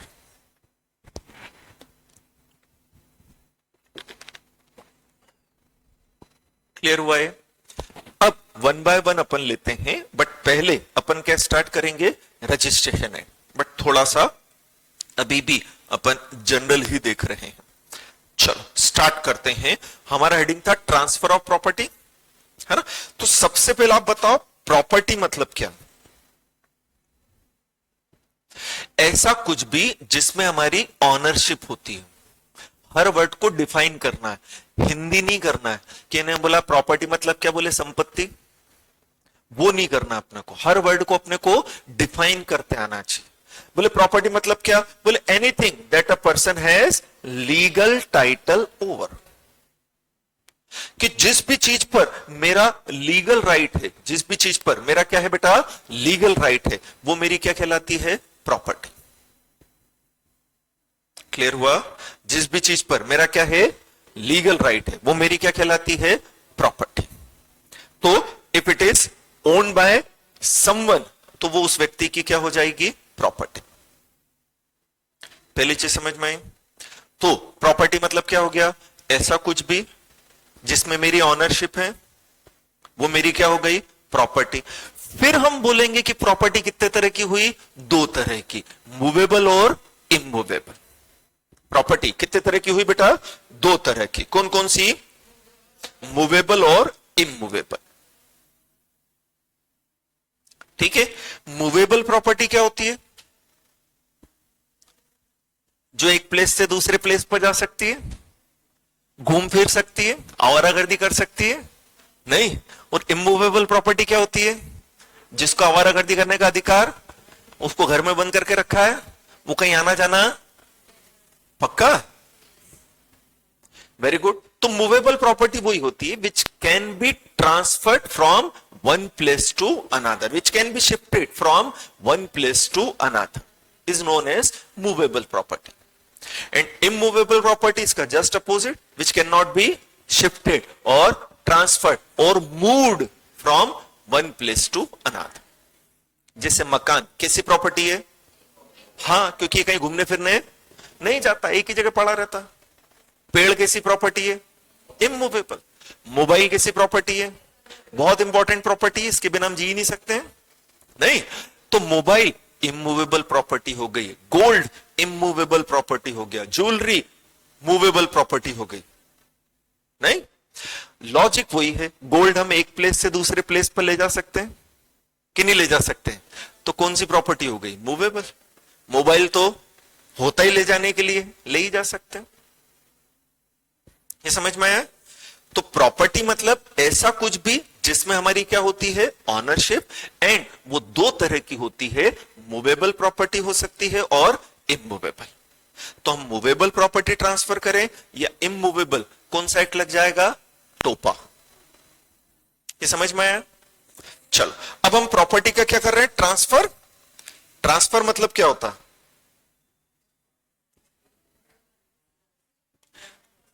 हिंदी नहीं करी, हस्तांतरण नहीं, ट्रांसफर मतलब अच्छा, जो प्रॉपर्टी का क्या होता है? ऑनर। तो हमने बोला उसका लीगल राइट होता है? नहीं। अरे मेरे पास एक मोबाइल है, मैं उसका ऑनर हूं, तो उससे रिलेटेड सारे लीगल राइट्स मेरे हैं। मेरे पास एक कार है, मैं उसका ऑनर हूं, तो उससे रिलेटेड सारे मेरे ही है ना, कि और किसी के? मेरे ही। आप समझे मेरी बात? आपके पास मकान है, आप उस मकान के ऑनर हो, तो उससे रिलेटेड सारे लीगल राइट किसके हैं? आपके। तो इसलिए तो हमने बोला कि प्रॉपर्टी वो होती है जिसमें हमारे क्या होते हैं? Legal rights. एंड क्या होते हैं जो लीगल राइट्स? वो बहुत सारे तरीके के होते हैं। ऑनरशिप के कारण हमें क्या मिलते हैं? Bundle of rights, bunch of rights.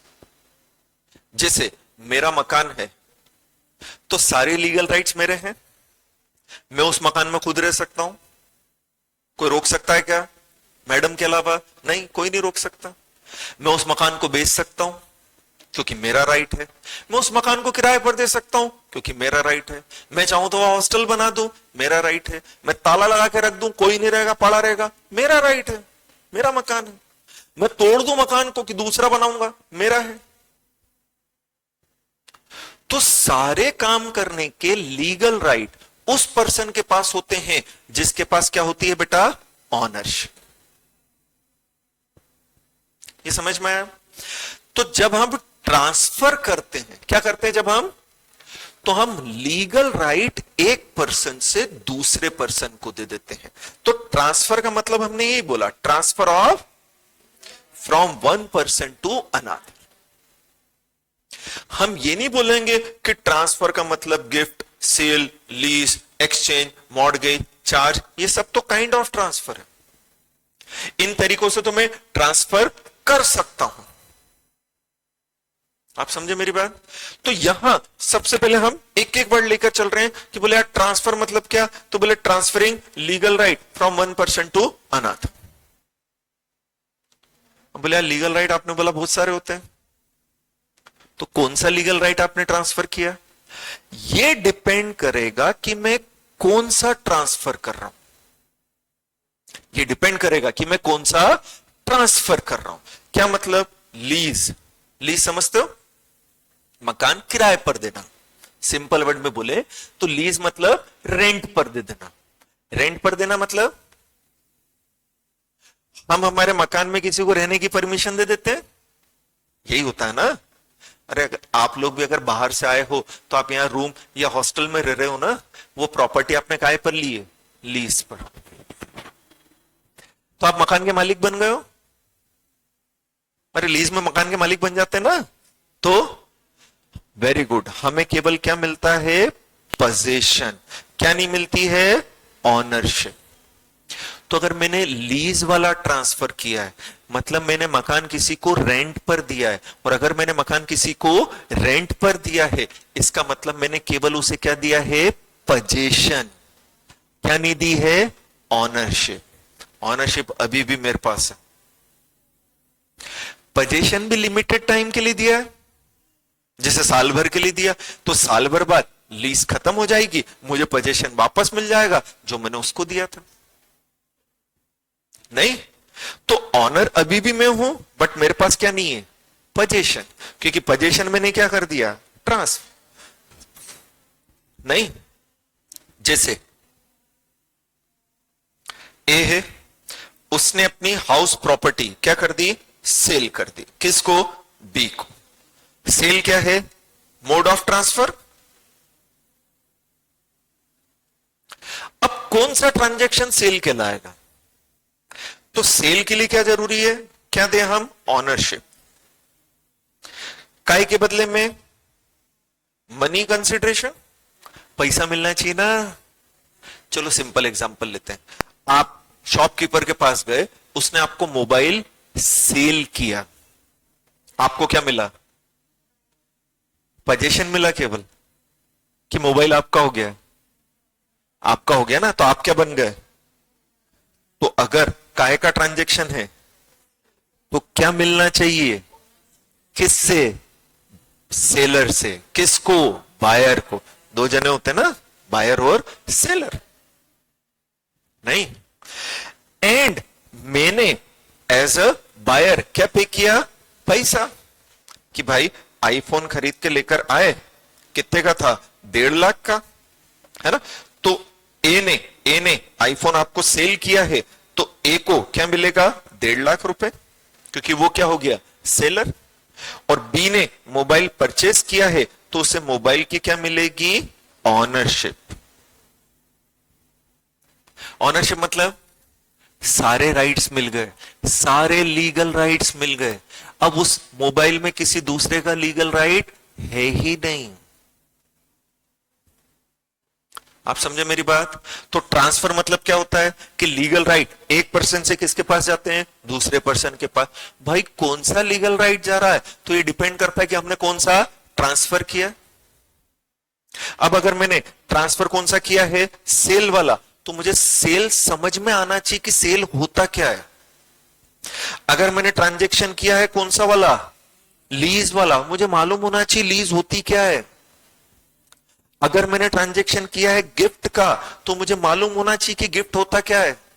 क्या होता है गिफ्ट, जो लेने में अच्छा लगता है और देने में अच्छा नहीं लगता है, उसे ही गिफ्ट कहते हैं, नहीं। बेसिक डेफिनेशन तो यही हुई। तो गिफ्ट में भी हमें क्या मिलती है बेटा, ऑनरशिप। बट हम बदले में कुछ नहीं देते हैं, डिफाइन करना है हमें। आपका बर्थडे था, आपके फ्रेंड ने आपको एक पेन गिफ्ट कर दिया, अब वो पेन किसका हो गया, आपका हो गया। आप क्या बन गए, ऑनर। बदले में आपने कुछ दिया, थैंक यू के अलावा, या ये बोला था इसकी क्या जरूरत थी, वो फिर ले लिया था धीरे से, नहीं। तो सीधी सीधी सी बात है, आपने दिया नहीं है कुछ भी। यही तो डिफरेंस है सेल में और गिफ्ट में, क्योंकि सेल में भी क्या मिल रही है, ऑनरशिप। गिफ्ट में भी क्या मिल रही है, ऑनरशिप। बट सेल में हमें क्या देना पड़ रहा है, मनी। गिफ्ट में हम कुछ भी नहीं दे रहे। तो ये सब क्या है बेटा, काइंड ऑफ ट्रांसफर। ये सब पढ़ना है अपने को। सेल क्या होता है, गिफ्ट क्या होता है, मॉर्गेज क्या होता है, चार्ज क्या होता है, प्लेज क्या होता है, हाइपोथिकेशन क्या होता है, एक्सचेंज क्या है, एक्शनेबल क्लेम क्या है, ये सब पढ़ना है अपने को। कौन से के चैप्टर के अंदर, टोपा के अंदर। क्योंकि वही बताता ना कि ट्रांसफर का मतलब क्या, उसी के नाम के साथ जुड़ा है, ट्रांसफर ऑफ प्रॉपर्टी। तो डिटेल अपन एक एक करके पढ़ेंगे, बट अब बार बार मैं ये वर्ड यूज करूंगा क्योंकि प्रोविजंस में तो आ रहे हैं। तो हम बेसिक समझ लें कि अगर एक पर्सन क्या कर रहा है, सेल, इसका मतलब उसने क्या दी है बेटा, ऑनरशिप। काहे के बदले में, मॉनेटरी कंसिडरेशन के बदले में। कंसिडरेशन समझ में आया ना, कॉन्ट्रैक्ट एक्ट में वर्ड पढ़ा ना consideration. Consideration means what, something in return. अरे कंसिडरेशन, कंसिडरेशन होता है ना क्या, समथिंग इन रिटर्न, बदले में कुछ मिलना चाहिए कि नहीं मिलना चाहिए, मिलना चाहिए, बिल्कुल मिलना चाहिए। क्लियर है, पक्का। गिफ्ट, गिफ्ट में भी क्या ट्रांसफर होती है, ownership, but without consideration. Very good. Lease में क्या देते हैं, केवल पोजेशन। लीज में क्या देते हैं, केवल क्या नहीं देते हैं, ऑनरशिप। इनकी डिटेल मिलेगी आगे, एक एक पेज की बहुत सारी चीजें और केसेस मिलेंगे, बट थोड़ा सा ब्रीफ, क्योंकि अब मैं बार बार बोलूंगा कि प्रॉपर्टी सेल की एग्जांपल देते समय मुझे बोलना पड़ेगा, तो मैंने बता दिया। चलो ये तो बता ही नहीं रहा मैं, ये आगे आएंगे जब डिटेल ही कर लें, बट ये बेसिक तो मालूम हो जाना चाहिए। यहां तक क्लियर है कि ऑल क्लियर है? क्लियर और ऑल क्लियर में डिफरेंस हमें, वेरी गुड। चलो फिर क्या दिया है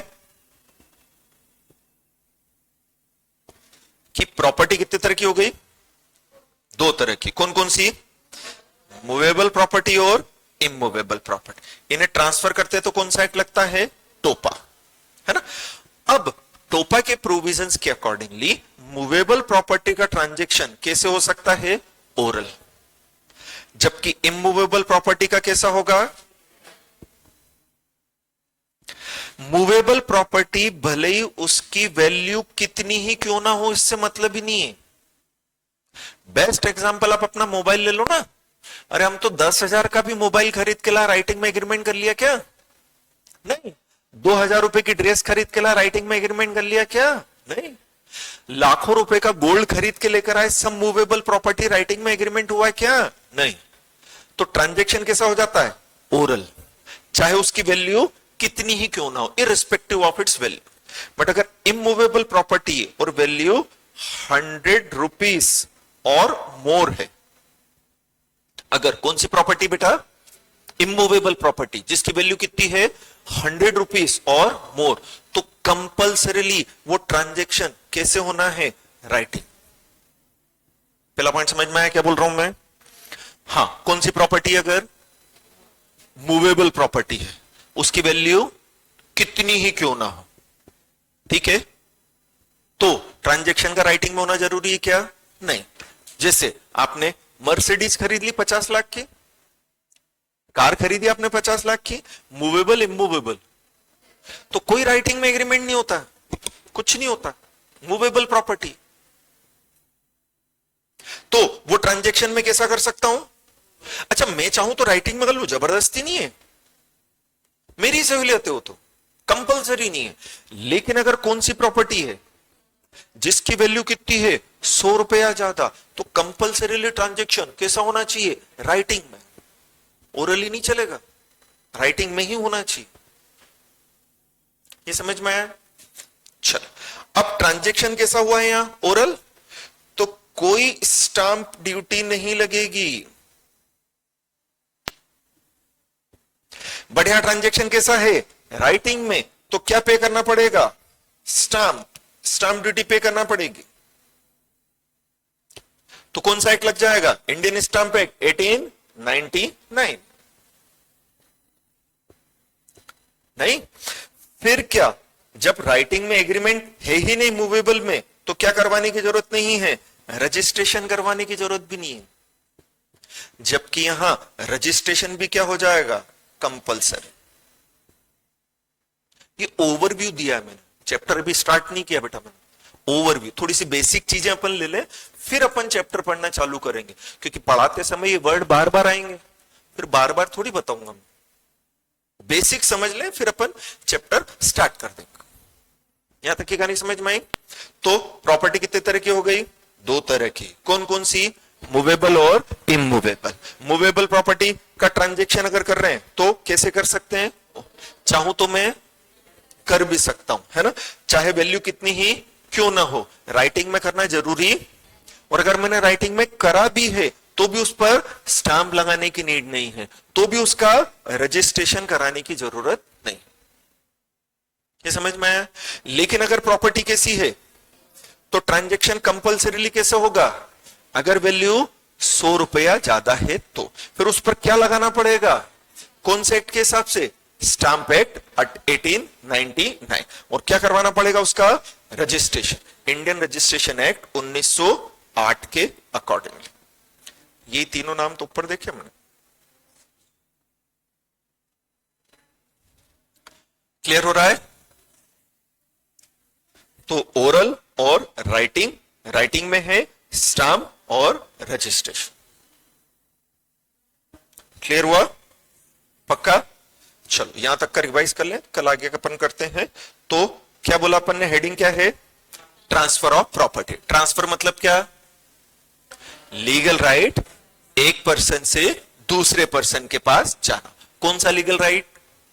ये डिपेंड करता है कि हमने कौन सा ट्रांसफर किया है, ठीक है। दूसरा क्या? प्रॉपर्टी। प्रॉपर्टी मतलब क्या? हाँ बोलो बोलो, देख के बोलो, कोई टेंशन नहीं। जिसमें हमारा क्या होता है? Legal right. जिसमें हमारी क्या होती है? Ownership, which is owned by us, वो हमारी क्या हो जाती है? प्रॉपर्टी। प्रॉपर्टी कितने तरह की होती है? कौन कौन सी?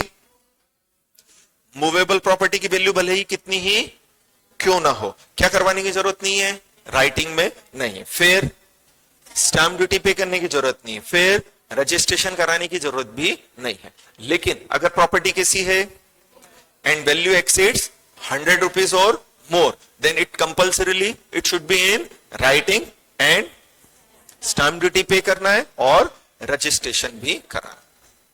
क्लियर हुआ?